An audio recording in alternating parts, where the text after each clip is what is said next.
The day before my husband's birthday. My husband came home reeking of alcohol, seeming to have enjoyed himself. He appeared to be quite drunk. He was carefully holding a present wrapped in cute ribbon-adorned wrapping paper. "What's that present?" "Huh? It doesn't matter. Move," he said, and intentionally bumped into my shoulder, causing the present to fall from his hands. However, he seemed not to even notice it had fallen, leaving the present in the entrance hall as he went upstairs. Suspicious. I instinctively thought so and carefully unwrapped the present. Inside was a tie with a flashy pattern that seemed unlike my husband. When I took out the tie, a note fell out. "What's this?" It read, "Happy birthday, Tom. For my birthday, please give me your proposal." It was a present from my husband's mistress. Tears of frustration overflowed, and I bit my lip hard. I deliberately left the present on the desk and went to bed that night. In the morning, as usual, I got up to prepare breakfast, and my husband seemed to have woken up and came down to the living room on the first floor. "Good morning, and happy birthday." Then he just said, "Yeah," and as he sat at the desk, he seemed to finally notice the present. He ripped open the wrapping paper in a frenzy and checked the contents. "What's this, a tacky tie? Too flashy. You have bad taste. I don't need something like this," he said, and threw the present from his mistress out the window. Oh. I looked down at the discarded present from the window. It's disgusting. As if you'd prepare a tasteless present like this. Did you think I'd be happy? I'm not happy at all to be celebrated by someone like you. My husband spewed harsh words at me. But I wasn't upset by such words. I hadn't chosen such a tacky present. "Oh, I wouldn't celebrate you. That present was from your mistress." "Poor thing," I said with a smile. "What do you mean?" He was visibly shaken, his mouth opening and closing like a goldfish. Then, my mother-in-law, who had been standing by in the back room with a party cracker to celebrate my husband's birthday, popped her head out, surprised to learn of his true nature and infidelity. "Tom. Mom? Why are you here? Did you hear all that?" The situation was taking an unexpected turn. "My name is Nancy. I work for a food manufacturer. I married Tom, a salesman at a client company, 5 years ago. Now, I live with my husband and our beloved dog. When we got married, we discussed whether I should work or be a full-time homemaker." "Hey, Tom. I want to keep working after we get married, is that okay?" "Of course. There's no rule that women should only do housework. If Nancy wants to continue, that's fine." "Thank you. And since I'll be working too, can we share the household chores?" "Yeah. Let's work together on both our jobs and housework. Let's be happy," he said. I was very happy with his words. However, there was one thing I was a little anxious about in our marriage. It was that I wasn't very good at cleaning or cooking.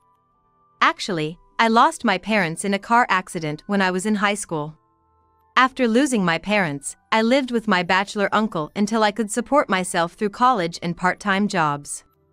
My uncle was not good at cooking or cleaning. Having lived in such a home, I wasn't skilled in cooking or cleaning. I'm more of a rough and ready type of person. I was worried that my husband might get fed up with me once we started living together.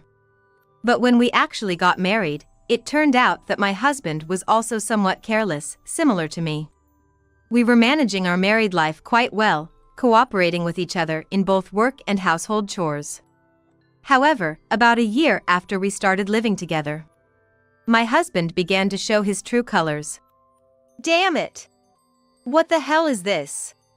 His angry voice echoed through the house with a loud bang. "What? What's wrong?" Shocked, I hurried over to my husband. There, I saw a wall with a hole in it. My husband had kicked the wall in anger. "That boss is so annoying. He's underestimating me." My husband was fuming, his face red with rage, looking like he could evaporate any moment. "I see. Just calm down, okay?" I tried to soothe my infuriated husband. feeling scared of him for the first time, as I didn't know he could get this angry. One day, we visited my in-laws' house for Christmas. Merry Christmas! Have you two been doing well? Merry Christmas. Yes, we're doing fine. How about you, Mom? Yes, as you can see, said my mother-in-law, doing squats to show us. She's full of energy. Apparently, she goes to kickboxing classes by herself after work.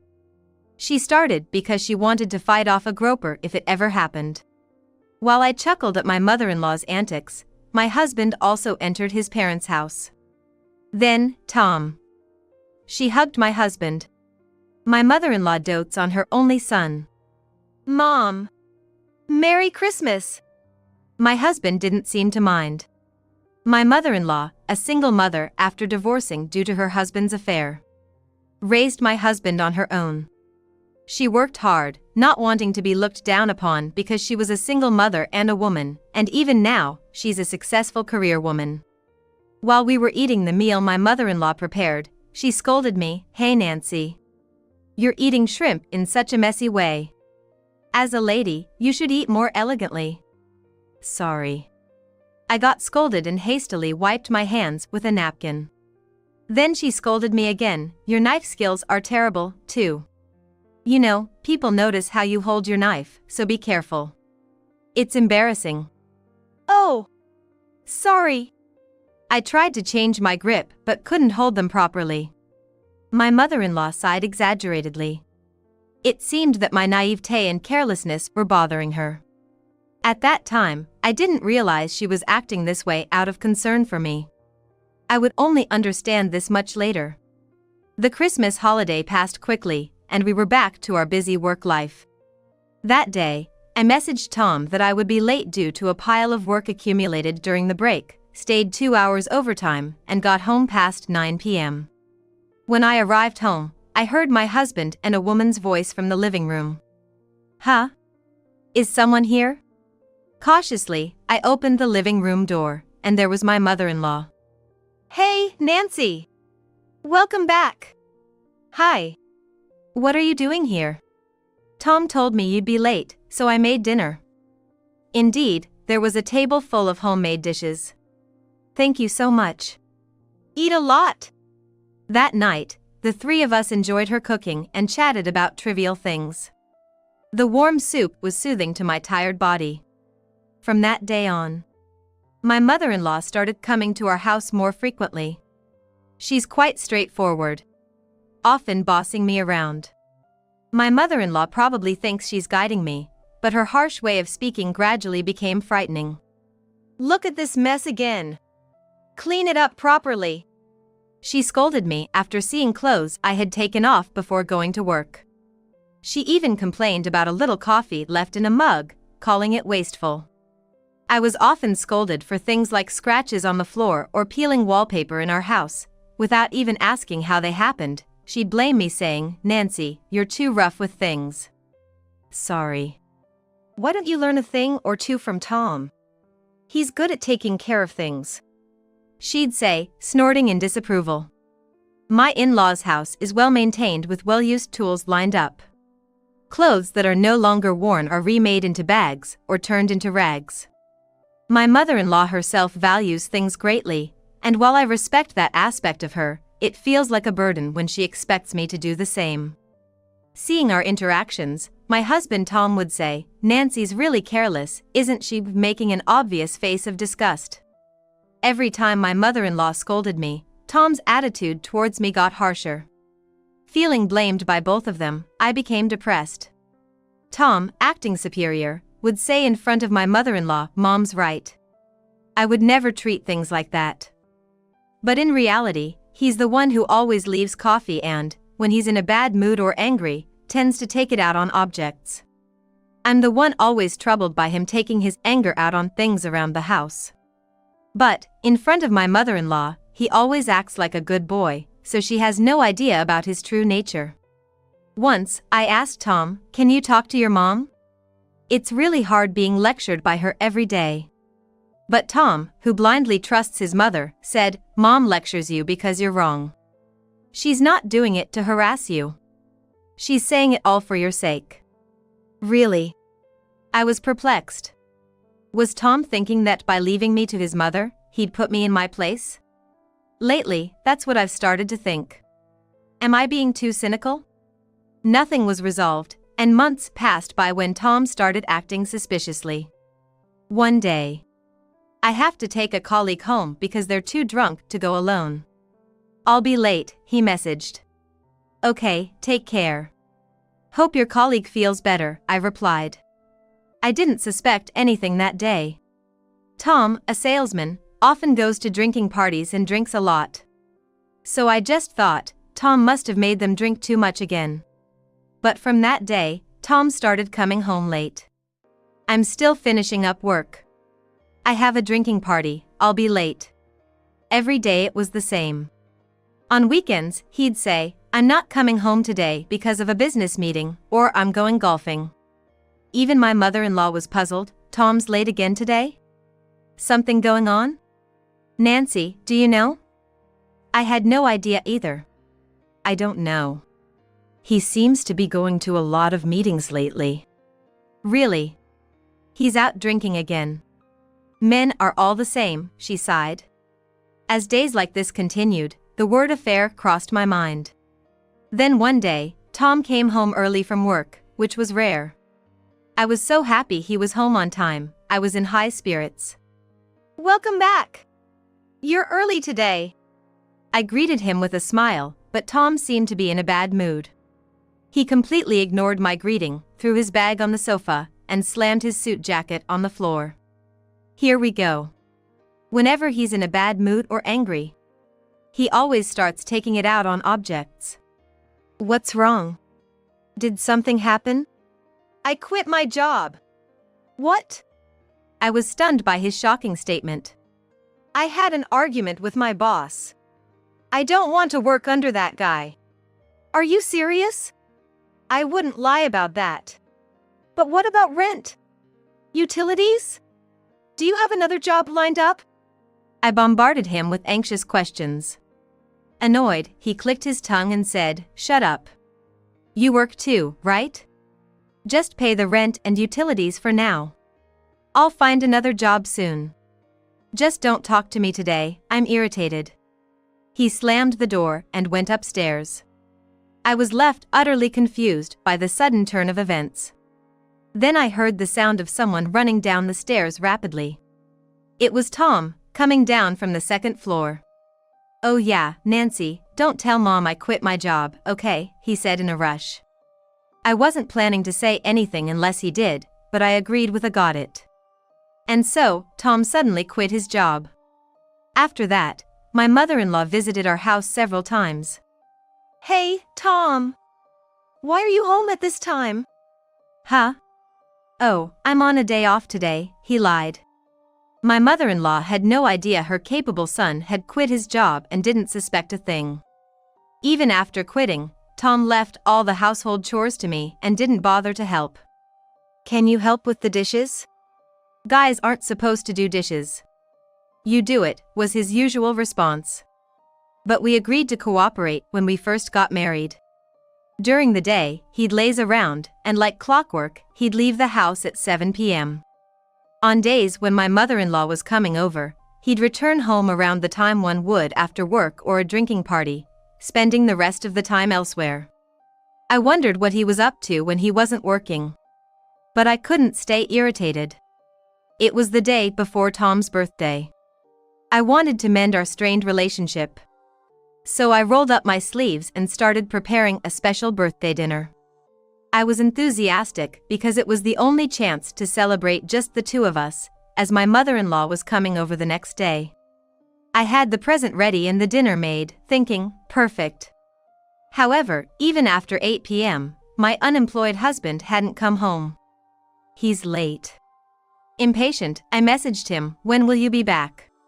Then my phone rang. It was Tom. Maybe another drinking party? Anxiously, I answered the call. Hello? Hello. Is this the wife? Huh. A bad feeling washed over me. My blood ran cold. About when will you be back? I sent. I'm currently on a birthday date with Tom. Can you not disturb us? A woman's voice said. A date? Why do you have my husband's phone? Tom stepped away, and I saw your message on his phone, so I called. The way she spoke, mocking and condescending, I knew she was Tom's mistress. Struggling to keep my hands from trembling, I tried to stay calm. What can I do for you? Please divorce Tom. He loves me. If you don't divorce him, we can't live together. Do you realize what you're saying? Yes, of course. I heard it from Tom. He says you always treat him terribly. He'd be happier with someone cute and kind like me. It seemed Tom had been complaining about me to this woman, who appeared quite arrogant and confident. Let me talk to Tom first, then I'll get back to you. Could I have your name and phone number, please? My name is Michelle. My number is... She readily gave her full name and number, so I wrote them down and ended the call. Feeling dejected, I ate the dinner I'd prepared with so much effort alone. I thought about throwing it away, but just then, my mother-in-law's words, "That's wasteful," echoed in my head, and I couldn't. I immediately listed the present I had prepared for Tom on the marketplace. Sometimes, hardship brings a moment of clarity. I didn't shed a tear as I calmly put away the things I had prepared. But after a while, overwhelmed by my thoughts, tears started to flow uncontrollably. I had suspected an affair, but knowing it was real was just too painful. I was excited to celebrate Tom's birthday in a big way, but he was out on a date with his mistress. Everything I prepared was in vain. Past midnight, around 2 a.m., I heard the front door open. Tom must have returned, having had his fun. How frustrating. Tom stumbled into the living room, reeking of alcohol. He seemed very drunk, and was clutching a gift wrapped in cute ribbon-adorned paper. You're still up? You're late. What's that present? Huh? Doesn't matter. Move, he said, bumping into my shoulder intentionally, causing the present to fall from his hands. However, he seemed not to notice it had fallen and left it in the entrance hall as he went upstairs. Left alone in the living room, I picked up the present from the floor and neatly unwrapped it. Inside was a tie with a flashy pattern that didn't seem to suit Tom. When I took out the tie, a note fell out. What's this? It read, "Happy birthday, Tom. For my birthday, please give me your proposal." It was a gift from Tom's mistress. I was so dumbfounded, I couldn't even speak. I deliberately left the present on the desk and went to bed. The next day, Tom's birthday. I got up as usual and started preparing breakfast when Tom also woke up and came downstairs to the living room. He still hadn't noticed the present on the desk. "Good morning, and happy birthday," I said. Then he just said, "Yeah," and sat down at the desk. That's when he finally noticed the present. He tore the wrapping paper messily and checked the contents. "What's this, a tacky tie? Too flashy. You have bad taste. I don't need something like this," he said, throwing the present from his mistress out the window. Oh. I looked down at the discarded present from the window. Gross. Did you really think I'd be happy with a tasteless present like this? I'm not happy at all to be celebrated by someone like you. Tom spat out harsh words at me. Then, the front door opened. It was my mother-in-law. She arrived at the house and witnessed Tom throwing away the gift wrap. Happy birthday, Tom. Oh? What's this? Thanks, Mom. Nancy gave me a tie for my birthday, but it's just so tacky. She really has no sense. Oh, I should have shown it to you. And what about that present? It was so terrible, I threw it away, he said, laughing. What? You threw away the present? How could you do such a terrible thing to something Nancy picked out for you? You're really the worst. My mother-in-law yelled, her face red with anger. I was surprised. I didn't expect her to get so angry, knowing how much she adored her son. Mom, what's wrong? Why are you so mad? Tom began to cower, having never been scolded by her like this before. Haven't I always told you not to be wasteful since you were little? Yet you. This was my chance. I decided to reveal everything that had been going on. Tom has never really cared for things properly. What do you mean? See that scratch on the floor? That's from him, isn't it? No, that must be from you banging the vacuum cleaner around or something. What a misunderstanding. I wondered to myself when I had ever said such a thing, but decided to tell the truth.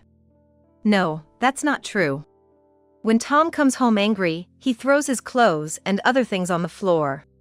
He often takes his anger out on objects and has always been careless with things. Really? You're lying. Tom panicked and denied it. Oh, and that tacky tie Tom threw out of the window earlier was a gift from Michelle. When I said this, looking at Tom, his face turned ashen. What? From Michelle? Tom was completely panicked.